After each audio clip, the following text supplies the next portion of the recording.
پنجاب کے شہر ملتان میں قائم ڈسٹرکٹ جیل میں FGRF اور شعبہ کفن دفن کے تحت نیکی کی دعوت کا سلسلہ ہوا۔ اسلامی بھائیوں نے ڈپٹی سپرنٹینڈنٹ مہر شوکت سے ملاقات کی اور دونوں شعبہ جات کے تحت ہونے والے دینی کاموں کے حوالے سے بتایا۔ میت کو غسل دینے کی اہمیت و فضیلت بتائی۔ شعبہ کفن دفن کے تحت ہونے والے کورسز کے حوالے سے آگاہی دی، جبکہ فیضان مدینہ ملتان کا دورہ کرنے کی دعوت بھی دی، جس پر ڈپٹی سپرنٹینڈنٹ جیل ملتان مہر شوکت نے دعوت اسلامی کی دینی و فلاحی خدمات کو سراہا اور شعبہ کفن دفن کے تحت ہونے والے کورسز میں شرکت کرنے کی نیت کی اور مدنی خبروں کو اپنے تاثرات بھی دیے۔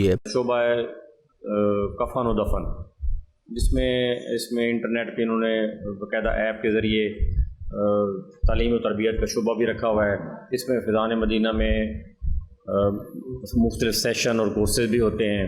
اگر ہم اپنے پیاروں کی کفن دفن کا، ان کے غسل کا خود انتظام کر سکیں، خود اس قابل ہوں کہ ان کو غسل دیں، تو اس سے اچھی بات کوئی نہیں ہے۔ آن لائن اگر آپ اس میں سیشن لینا چاہیں یا فیضان مدینہ میں آ کے سیشن لینا چاہیں تو اس سے کافی بہتری آئے گی۔ دوسری جانب ریسکیو 1122 کے ہیڈ آفس میں بھی FGRF کے تحت نیکی کی دعوت کا سلسلہ ہوا، جس میں ریسکیو اہلکاروں کو صوبائی ذمہ دار نے شعبے کے دینی و فلاحی کاموں کے حوالے سے آگاہی دی، جبکہ مختلف حادثات میں انتقال کر جانے والے ریسکیو اہلکاروں کے سال ثواب کے لیے فاتحہ خوانی اور دعا کا سلسلہ بھی ہوا۔